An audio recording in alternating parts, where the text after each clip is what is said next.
14 FRS 2507 Sébastien pour la présentation d'une antenne Bambi aujourd'hui qui me servira principalement pour faire du portable à la campagne, au bord de la mer ou tout simplement dans un endroit un peu dégagé. Cette antenne a été revue au niveau de la gamme de fréquences.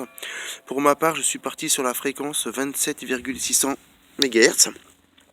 Donc pour fabriquer cette antenne, j'ai pris un câble multibras de câble haut-parleur que j'ai tout simplement acheté à Neuse pour quelques euros il y a quelques mois. Donc ce câble, pour l'instant tout est posé au sol, hein. L'antenne n'a pas été testée. Là c'était pour faire voir un petit peu les grandes lignes de l'antenne Bambi non montée. Donc il faut partir pour 27600 sur un câble de 10,86 m. Voilà, donc un premier morceau ici qui fait à peu près 2 m, entre 2,71 m et 2,72 m. J'ai commencé à mettre un petit repère de scotch blanc qui me permettra de mettre les cannes à pêche en face. Donc voilà le câble. Voilà la pointe de l'antenne.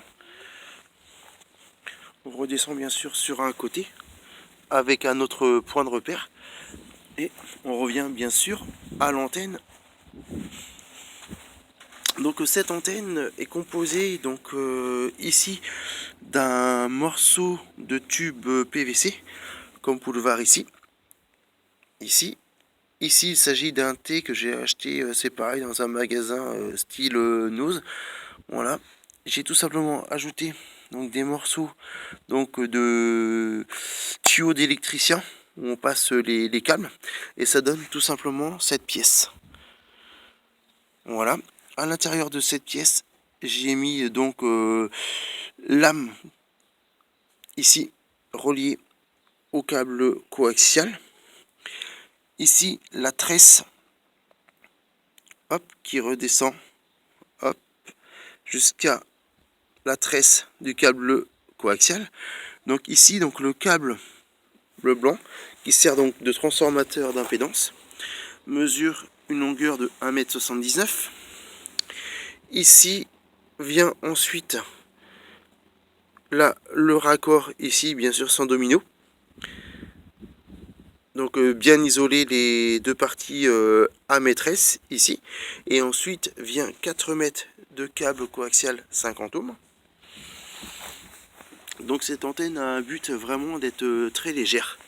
Donc ici, le câble 75 ohms remonte jusqu'ici. Voilà, c'est bien remonté jusqu'ici. Ensuite, pour ma part, j'ai mis du scotch noir pour donner un design un peu plus joli que le câble gris, tout simplement. Donc le but, ça sera vraiment très solide. Cette partie est vraiment solide. Ici, j'ai mis à l'intérieur des capuchons d'antenne que j'ai tout simplement enfoncé et collé à chaque extrémité de l'antenne. Comme ça, ça donne une très bonne étanchéité pour éviter les infiltrations d'eau. C'est très simple à faire. Ça donne ceci. Ensuite, il faut un support pour maintenir l'antenne pour bien tendre. Donc pour ma part, j'ai tout simplement récupéré un morceau de plaque aluminium avec les crochets plastiques justement du même diamètre électricien, que j'ai mis aussi du scotch noir pour une question aussi d'esthétique. Et cette partie alu sera fixée sur la canne à pêche. Et ensuite, à chaque fois qu'on veut utiliser la canne à pêche ou l'antenne, il suffira, tout simplement d'appuyer comme ceci. Et ça donne vraiment un très bon maintien du support de l'antenne Bambi. Ça donne ça au total. Donc il n'y aura plus qu'à le fixer sur la canne à pêche quand j'aurai trouvé une canne à pêche à pas trop cher, vide-grenier ou dans ce style. Donc voici un petit peu ce que ça peut donner au niveau d'une antenne Bambi.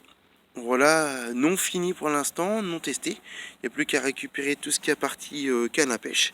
Et cette antenne devrait voir le jour très rapidement maintenant pour faire les essais sur les points hauts. Donc voici une petite présentation de l'antenne Bambi, donc une version 2 portable. Les bonnes 73 à vous, bonne vidéo et au plaisir de se retrouver très prochainement en radio, soit sur 27 555 ou tout simplement sur PMR 446. Les bonnes 73 à vous. Merci, à bientôt.